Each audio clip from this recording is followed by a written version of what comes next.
একবার গোকুলে মা যশোদা শ্রীকৃষ্ণের খেলা দেখে এতটাই রেগে গেলেন যে লাঠি হাতে তার পিছু ধরে দৌড়াতে লাগলেন।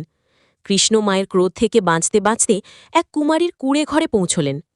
কুমারী তখন মাটির হাঁড়ি বানাতে ব্যস্ত ছিলেন, কিন্তু কৃষ্ণকে দেখার সঙ্গে সঙ্গেই তিনি ভক্তিপূর্ণ মন দিয়ে কৃষ্ণের পায়ে পড়ে গেলেন।